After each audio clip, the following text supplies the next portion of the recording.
Hello, my dear friends, and welcome to this week's edition of the Parsha podcast. And you know what? It's an amazing day because we have a brand new book, the book of Devarim, the book of Deuteronomy. It's a new book. We are reaching the stretch run. We are nearing the end. It's been an incredible year. We just finished the incredible book of Numbers of Bamidbar, and now we begin Parsha's Devarim, the book of Deuteronomy. This week, we are going to resolve a bunch of questions. So we're going to assemble a bunch of questions and going to resolve them in a way that I think you will find interesting. But also, as we do each week, we will try to extract from that idea what I think are some very valuable takeaways. That's the plan. The Parsha podcast has begun the stretch run. It's Parsha's Devarim. Let's begin. So Parsha's Devarim, and in fact, the entire book of Devarim, the entire book of Deuteronomy, is also known by another name, namely Mishnah Torah, the repetition of Torah. And of course, that raises an important question. We have the Torah, and now it's about a month and change before Moshe's passing, and he's going to repeat for us the Torah. And the first question we have to ask is, wait a minute, why is there a need for a repetition of the Torah? Are we that forgetful? Won't we have a written account of it? Why do we have to have this book? And of course, within the book, there are a lot of new laws, but there is an entire aspect of this book, which is the repetition of the Torah. And the question is, why? Why is there a need to repeat some ideas of the Torah that we've seen already hitherto? Question number one. Question number two, the Parsha and indeed the book begin with describing where we are. We have a very detailed account of the setting, exactly where and when this speech that Moshe is going to give a month and a couple days before his passing. And in the rebroadcast, we mentioned that Rashi explains that each one of these words that lay out the description, the setting, the context, if you will, of Moshe's speech is a subtle hint at criticism because Moshe is about to pass and it's time for him to levy some criticism, but he wants to do it gently. He wants to do it softly. So he only hints at his displeasure with the nation in the hopes that they take the message and they learn the lessons they're supposed to take away. That's the introduction. And then verse 5, we read, now it's the time, it's 40 years after the Exodus, and Moshe begins to command them according to everything that the Almighty tells him to convey to the Jewish people.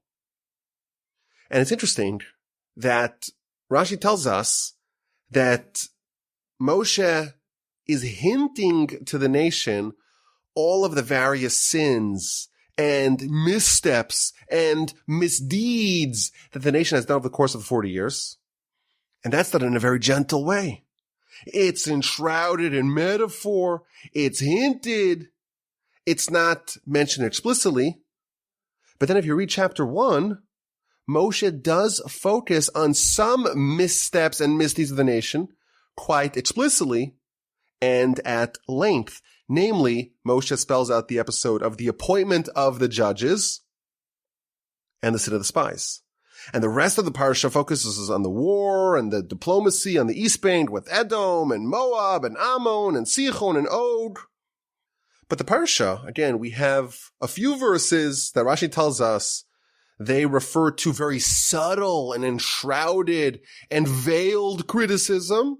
And then we have an entire section where Moshe rebukes, admonishes, reprimands the nation for requesting judges and for the sin of the spies. And here's the question. Question number 2. Of all the things that Moshe is going to rebuke the nation explicitly about, the first thing that it mentions, the first thing that Moshe tells the nation in a speech that he mentions explicitly is that they asked for other judges and he appointed other judges. They wanted Moshe to not be the only leader, the only authority. He should appoint subordinates. He should appoint lieutenants. And the question is, wait a minute, is this even a sin? If you read the account of this episode where it happened in the book of Exodus, it seems like it was a universally acclaimed efficiency system where only the most difficult questions go to Moshe, and you have leaders of 10 and leaders of 50 and leaders of 100 and leaders of 1,000, and a simple question can be resolved by a leader of 10, and a more advanced question goes one stage up, and then one stage up, and then eventually to the leaders of 1,000, and there's only 600 leaders of 1,000, so the best, the brightest, the most incredible sages, and if none of them know, you go to Moshe. That story we read, and it didn't even appear to us as a sin, and certainly not an egregious one. Yet when Moshe begins the story of rebuking the nation, he starts off with this, and this is the story he's going to tell in detail, this and not something else. Now, the other story that he mentions in detail is the sin of the spies. Well, that makes sense. That caused the 40-year delay. And in fact, right now, we're about to enter the land. Moshe's about to pass. We're about to finish paying up for the sin of the spies who scattered the land for 40 days. It's been 40 years. So it made sense. The 40s have come to a close to discuss it and to mention it again. But the appointment of judges, of Moshe's lieutenants, and the salience that it has over here seems quite inexplicable. Why is this story mentioned over here? Moreover, if you study the way this particular episode is presented over here, you find an interesting contradiction. So if you look at Rashi in verse 14, when the nation okayed the suggestion and they said, it's a good idea for you to have lieutenants, subordinates. It's a good idea to appoint judges aside from Moshe. Rashi explains what the criticism is. Moshe is telling the nation, you made a mistake. By asking or by agreeing to have lower judges, you made a mistake because you should have responded, Moshe, our master, who do we want to hear from? From you or from your student? We want to hear from you. That's the response the nation should have given. And now Moshe is criticizing them. He's admonishing them. He's rebuking them. He says, I know what you were really thinking. When you asked for lower judges, you actually wanted more malleable, more bribable judges. You didn't want to hear from me because you knew that I would be inflexible to any of your chicanery. You didn't want to hear from the source. You wanted to hear from the source's students because you would find them to be a bit more flexible for you. And that's the reason why you wanted lower judges.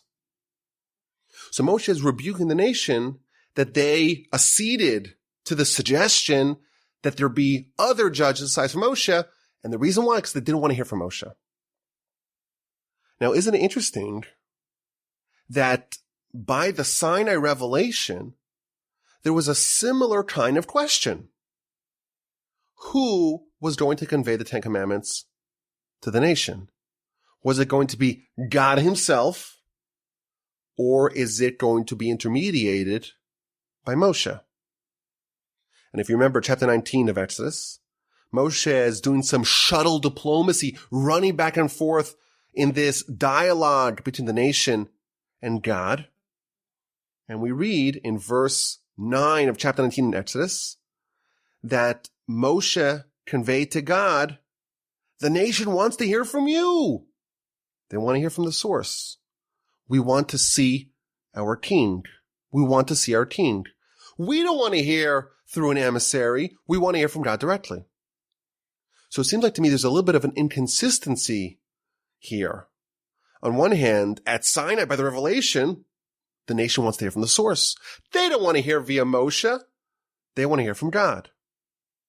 And then when it comes to adjudication, they seem to favor the opposite. They do not want to hear from the source. They do not want to hear from Moshe. They want to hear from his students. So which is it? Do they want to go to the master? Or do they want the students? At Sinai, they said, we only want to hear from God. And when it comes to judges, they say, we don't want to hear from the source. We want to hear from the lower courts. That's another question we have to ponder. Now, there's an amazing Midrash here that is going to be the fulcrum of our discussion here today. And the Midrash says something fascinating.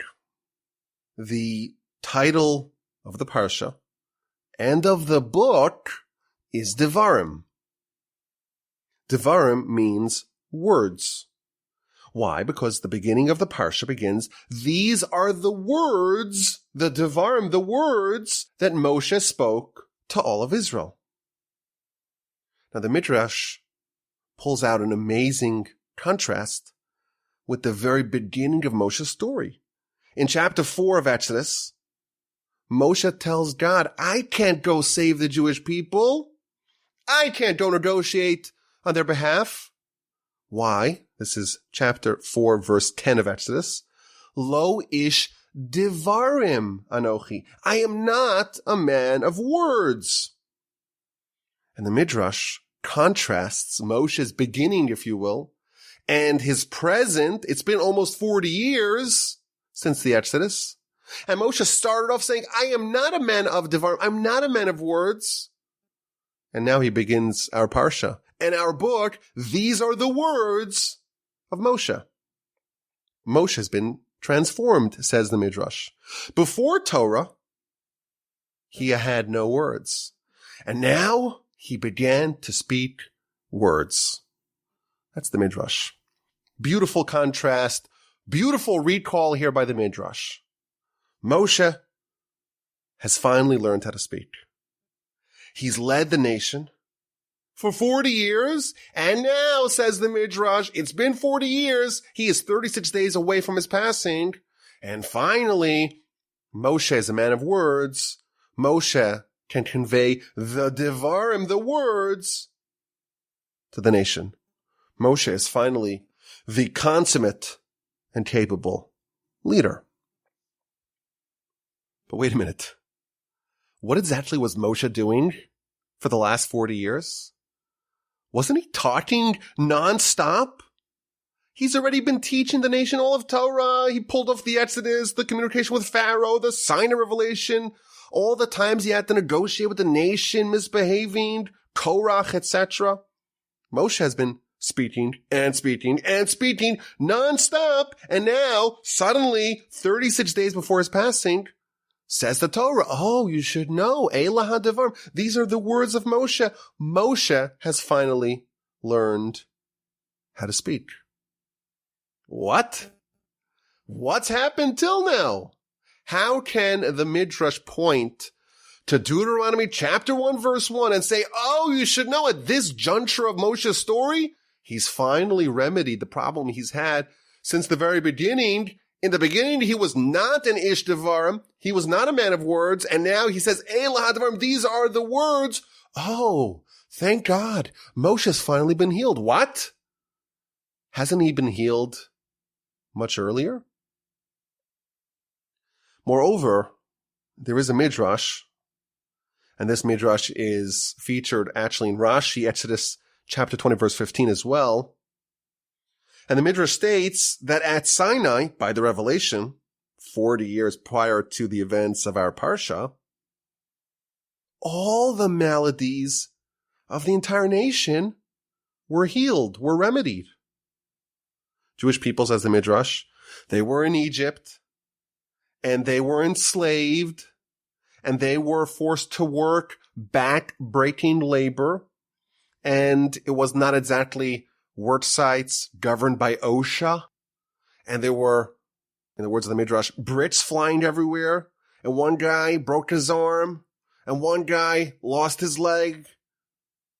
And God says, in the words of the Midrash, I'm going to give the Torah to a bunch of blemished, flawed, missing humans.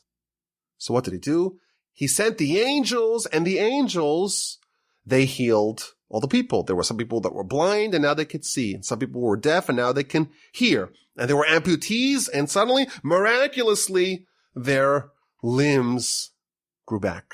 And there were lame people and now they can walk. The Midrash tells us that all the maladies were healed. You would imagine Moshe's maladies were healed too. He couldn't speak. He was not a ish Devarim.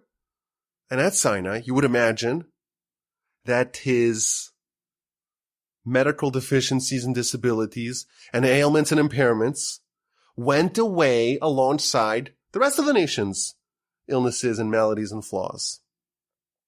And yet, only now, 36 days before his passing, are we told that finally he's a man of words. What is the meaning of this Midrash? So we have lots of questions. Question number 1, why is there a need for the repetition of Torah? Number 2, why is Moshe mentioning the appointment of the judges first as if it is a major sin? Question number 3, in the appointment of the spies itself, the nation appears to be contradictory. They insist on hearing from the source, from God at Sinai, yet they insist on not hearing from the source. They want other judges and not Moshe.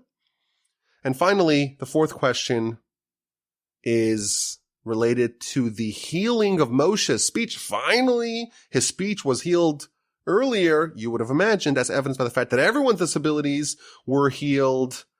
And also, he has been talking nonstop throughout the duration of the whole Torah. So I want to answer all these questions with one principle. We're going to suggest an idea. Here's the idea. We know Moshe had a speech impediment. And alongside all of my friends here on the Parsha podcast, this is a subject that we've been pondering already for a couple of weeks now. Now, by my count, if you look at the descriptions of Exodus and that whole back and forth conversation, dialogue with God, it seems like Moshe had 4 distinct speech issues. Go back to Exodus 4:10. Moshe tells God, I am not a man of words. That's one. And then he says, I have a heavy mouth and a heavy tongue. So he says, number 1, not a man of words. Number 2, heavy mouth. Number 3, heavy tongue. And fast forward to Exodus chapter 6, verse 12. Moshe says that he has uncircumcised lips. It seems to me that Moshe had 4 different flaws. Of course, the Torah has no redundancies. If he uses different words, it's not just repetitions. It seems like he had a flaw in his mouth, in his lips, in his tongue, and also he was not a man of words. I would like to suggest the following. The 3 flaws that Moshe had. He had a heavy mouth. He had a heavy tongue. He had uncircumcised lips. Whatever those mean, those are disabilities. And those indeed were cured at Sinai. However, when Moshe tells God, I am not a man of words, he is not referring to some sort of physical impairment. The Midrash is revealing to us that was not remedied at Sinai. It's only now, after 40 years, Moshe became a man of words. His lack of words, lo ish devarim anochi, I'm not a man of words, that's not a condition, it's not a disability. I think there's something deeper going on over here. I think if you examine the introduction to our Parsha and to our book, you see that Moshe's speech that's happening here is a very unique speech. Parsha begins, these are the words, Elah HaDevarim, these are the words that Moshe spoke to all of Israel. This is the first time in the Torah that the term all of Israel, they were all the recipients of Moshe's message. Moshe was speaking earlier, all right, but this is the first time that his speech is to all of Israel. That is verse 1. Verse 3 gives us the time and date, the 11th month, on the first of the month. Moshe spoke to the children of Israel, and what does he say? According to everything that Hashem commanded him to them. Moshe's been speaking for a long time. But this current speech is unique in that A, the recipients were the entire nation. Everyone heard. Moshe's words hit the mark and resonated with everyone. That's A. And B, Moshe said everything that God commanded him. Everything that Moshe said clicked. I think what this is telling us is that although Moshe had no disabilities for 40 years, ever since Sinai, his mouth, his tongue, his lips were fully functional, but he still remained not a man of words until Deuteronomy, a month and change before his passing. And by this definition, to be a man of words, words are not sounds that construct accepted meanings that are enunciated verbally. In this context, it's referring to words that are messages that penetrate the heart of the recipient of those messages and change them forever. For 40 years, Moshe was not a man of words, meaning that his message did not resonate with the whole nation completely. Yes, he said words, he spoke a lot, but it was not to all of Israel. For some people, the message did not click. And it was also not all of what God told him, meaning that even for people to whom Moshe's words did move, there were gaps in the efficacy of the words.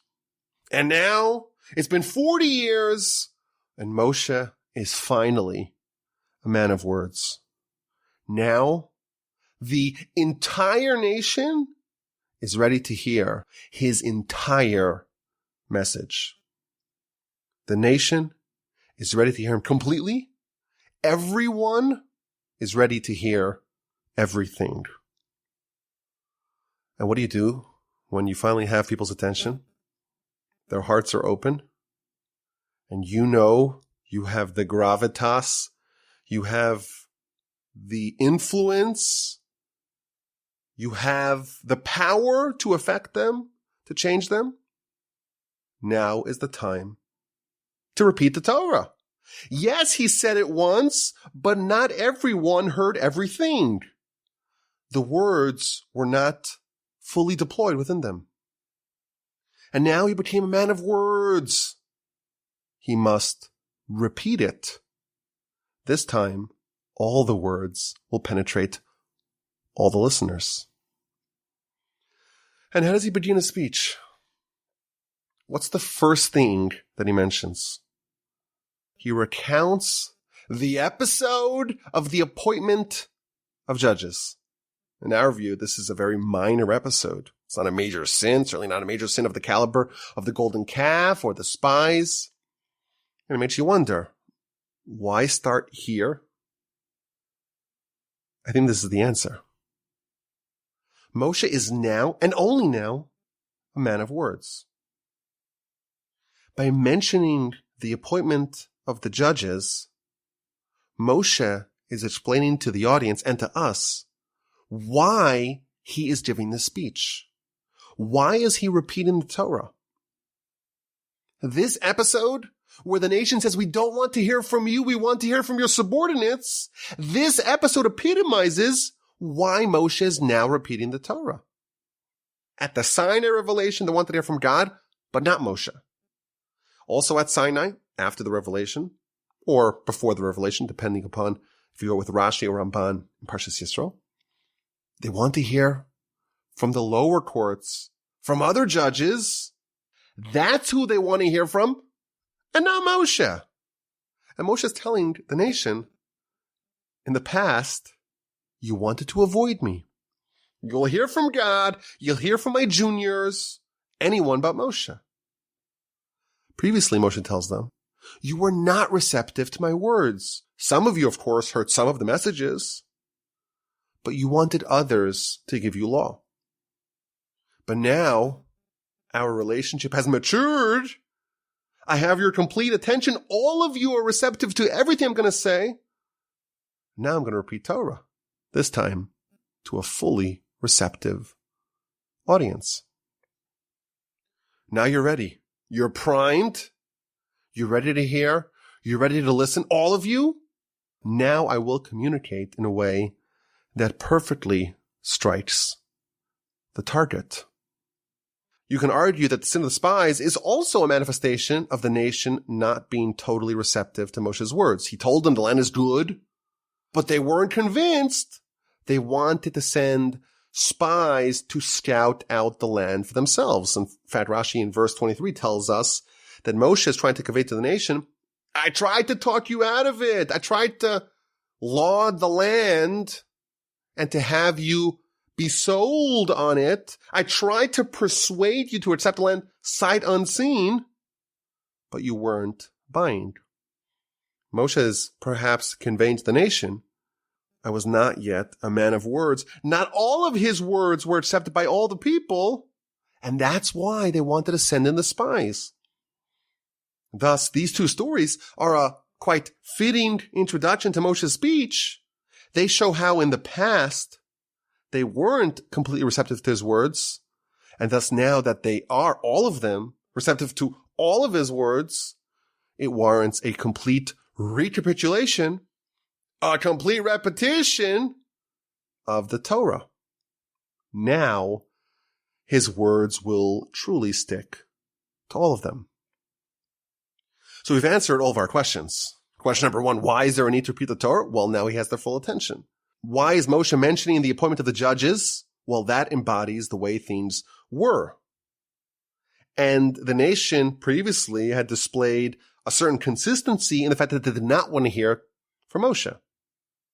And indeed, Moshe's speech, the ability to actually enunciate, was healed at Sinai. But being a man of words is something else entirely. I think this is a wonderful discovery. The speech that Moshe begins in our Parsha are words emanating from a man of words. Words that are going to be accepted in their entirety by all those who hear them. Not all words are created equal. The context matters. You can enunciate the precise sounds from your mouth, but only if you're like Moshe, you're a man or a woman of words, will they land. The medium is the message, we are told. Here, perhaps the lesson is, the words are only as powerful as the person who utters them. When it comes from Moshe, a man of words, they're very powerful. They're transformative. And the man of words also knows how and when and in what context to deploy those words.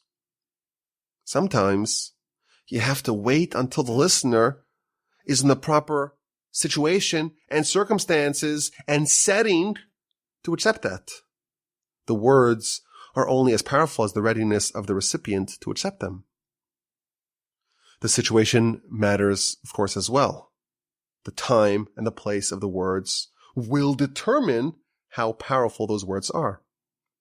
This speech is the one that is completely accepted by all those who heard it.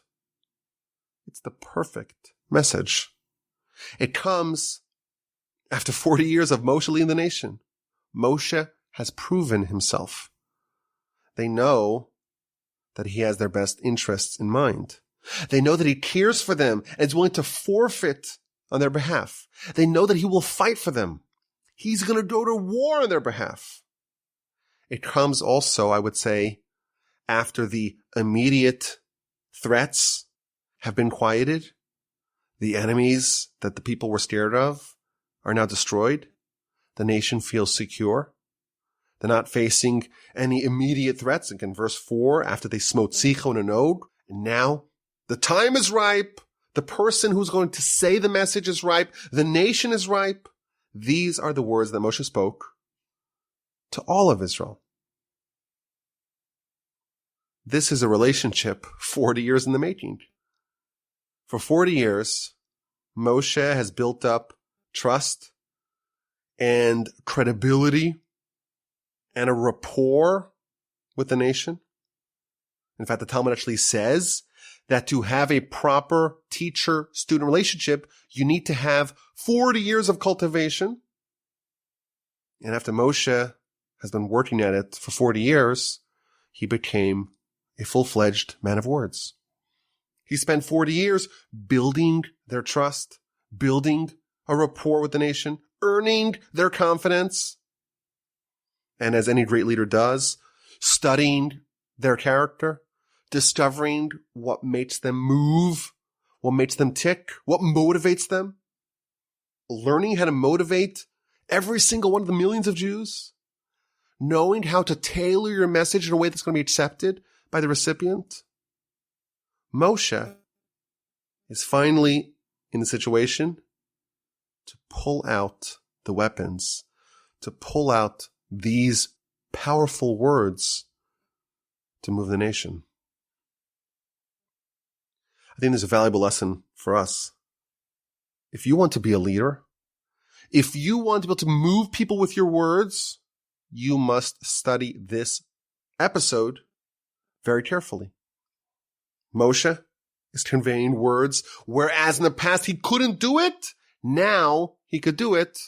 Now everything is going to click with everyone. To influence an audience, you have to know them. You have to understand them. You have to know where they came from. You have to know what's important to them. They have to know your motivations, especially if you're going to challenge them. If you're going to argue for them to improve themselves, that contains a tacit criticism of their existing behavior. It must be crystal clear to them that you have their best interests in mind. They have to know for certain that you love them and you care solely for their well-being, and thus you have to ingratiate yourself to the listener, to the recipients, to be an influence upon them. And you also have to pick your spots. You got to find the right time and the right setting for a conversation. Words are the most powerful weapons that we have to change the world, to change others. But in our Parsha, we're told that they must be conveyed in the proper way by the proper person to a recipient who has been primed to hear it. Yes, you can get some of the people to buy some of what you're selling. But here's the problem. What are they going to buy if they only take part of the offering? They're going to cherry pick. I'll take the palatable. I'll take the things that don't disrupt my life. But oh no, those things that make me uncomfortable. The things that destabilize my status quo, my security, my comfort, my priors. The things that are actually going to change them, those things they'll say, you know what? No, thanks. You keep that for yourself.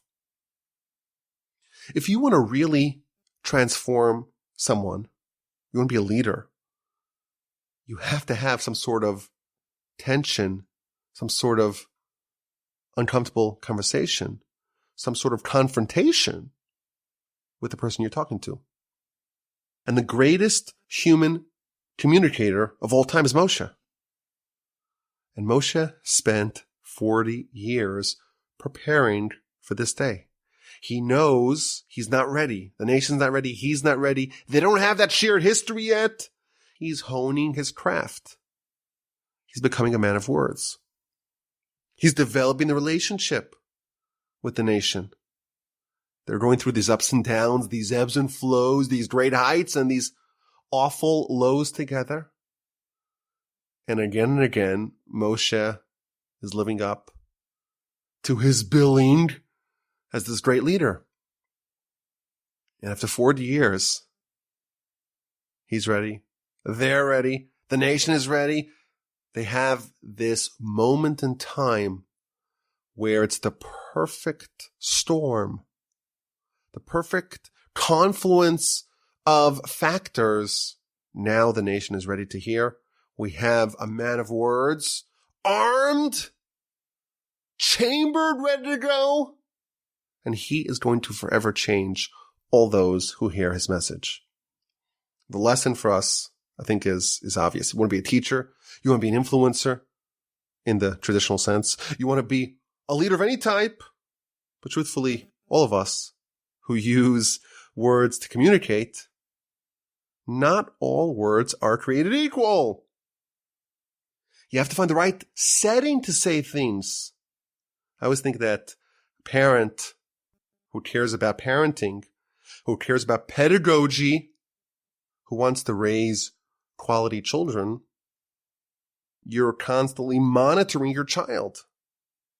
And sometimes you see things that are a bit off, and you see a problem, or you see something that's potentially going to erupt into a problem. You want to nip it in the bud. And you have an instinct to right away lash out and to criticize. You can't do that. That's wrong. That's bad. You have to stop that right now. Is that the right setting? Moshe is telling us you have to make sure they know you love them, know you care for them. I think that you should take your kids out for lunch. Go play ball with them. Show them you love them. Take them to a ball game. Find a comfortable time where it's a very positive atmosphere. Then you can speak to them in a way that they will hear and listen and learn. You have to have loads of built-up goodwill before you can rebuke or admonish or even guide and direct a child. A spouse, you want to say something. It's important. It's true. You have to learn to be a man of words. It doesn't mean because your message is correct, it will have the intended consequences. Quite the contrary. You may be surprised and mystified that you'll get the opposite of what you intend. Here's the lesson. The lesson is you got to become a man of words. You have to know the recipient.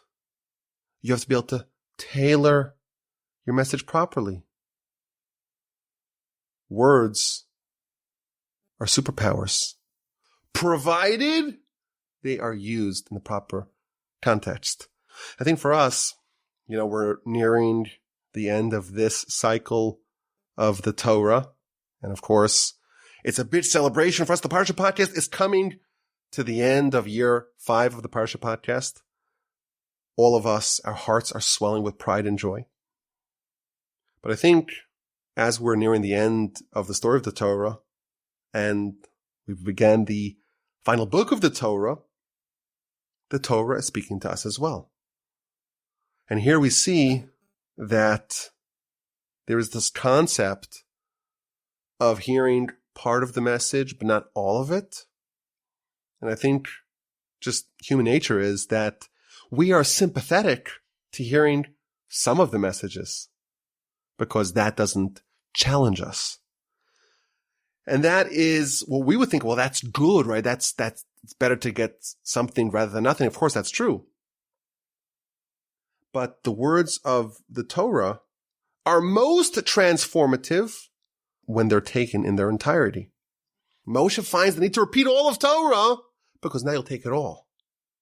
And even the things that you accepted the first time, it's important to hear it now when you are receptive. The Torah is speaking to us as well. To take all of the messages of the Torah, the easy ones and the harder ones as well, that is the goal.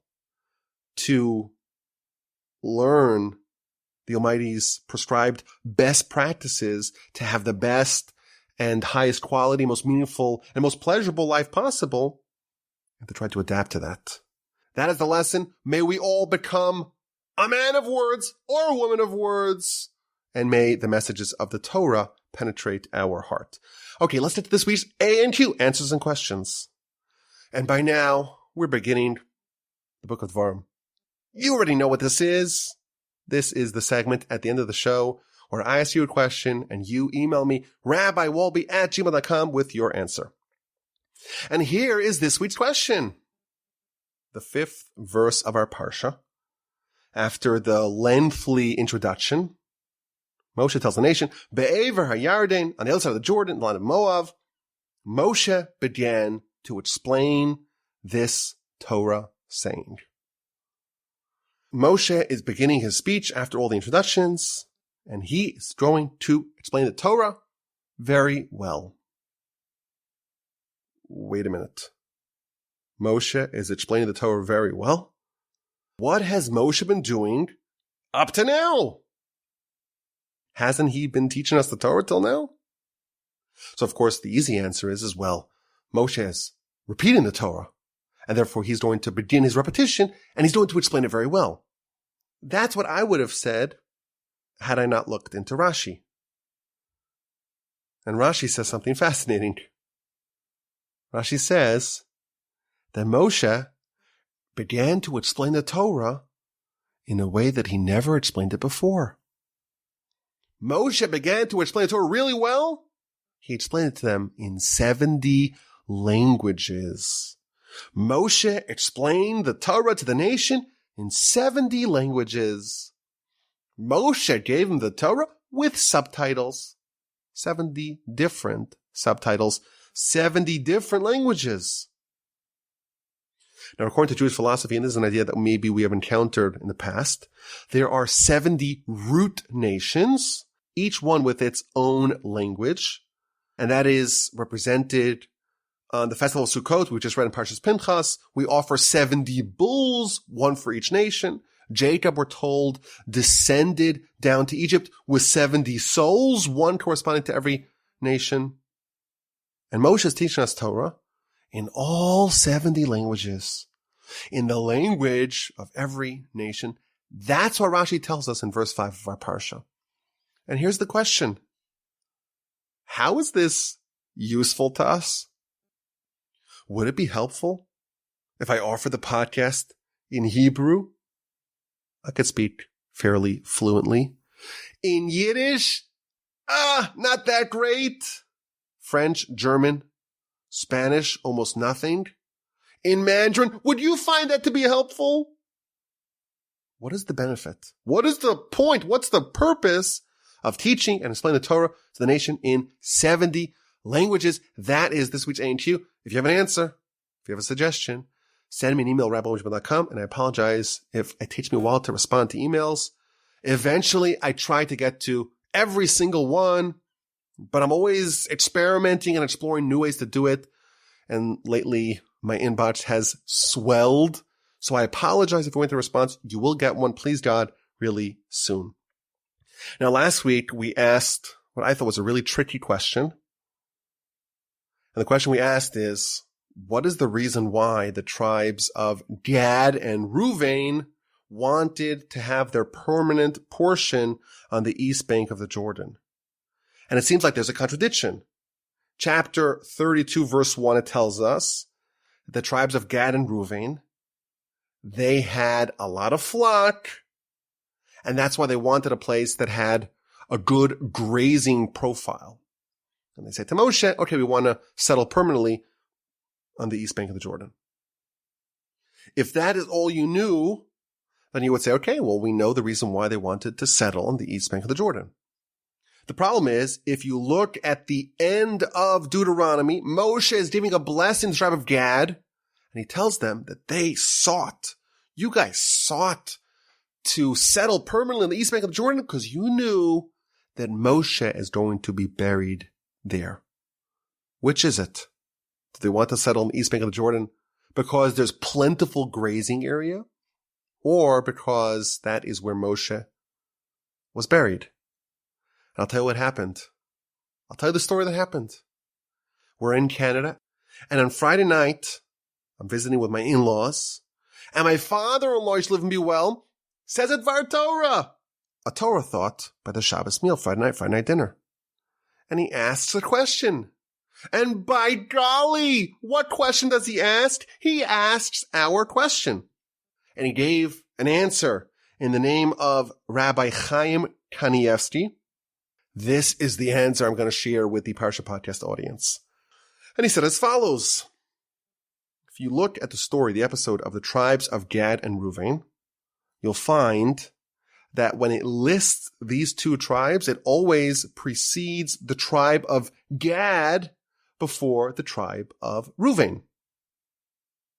Except for one place. In the very introduction, chapter 32, verse 1 of the book of Numbers, it says that there was a lot of flock to the tribe of Reuven. Reuven comes first. And to the tribe of Gad. And then verse 2, it switches it. And the tribes of Gad comes first in this verse. And the tribe of Reuven, they came to Moshe. And they said, they made their pitch, we want to settle over here, etc. So the answer that Rabbi Kanievsky says is that in the end of Deuteronomy, Moshe is speaking not to the tribe of Reuven and the tribe of Gad. He's speaking solely to the tribe of Gad. And thus, the answer, this is probably the correct answer, is that indeed there were two reasons why the nation or the tribes, these two tribes respectively, wanted to settle on the east bank of the Jordan. The tribe of Reuven had a lot of flock, and that's what motivated them. And the tribe of Gad, they ultimately wanted to be the bearers of the spot where Moshe was buried. Incidentally, they also had a lot of flock, but the true reason why they wanted to be there was because that's where Moshe was buried. That's the answer that we heard on Friday night here. It's amazing. The worlds are colliding. The Parsha podcast world and the brick and mortar world, they came together and we have an answer. And we really appreciate my father-in-law. He gets a nice shout out for contributing to this week's Parsha podcast. I thank you for listening. Thank you for listening. Have an amazing rest of your week. Have a fantastic and splendid and superb and wonderful and delightful and joyous and happy and harmonious Shabbos upcoming. Please send me an email, rabbi@gmail.com. And until next week, please God, when we come together in good health and great spirits, you take care. All the best.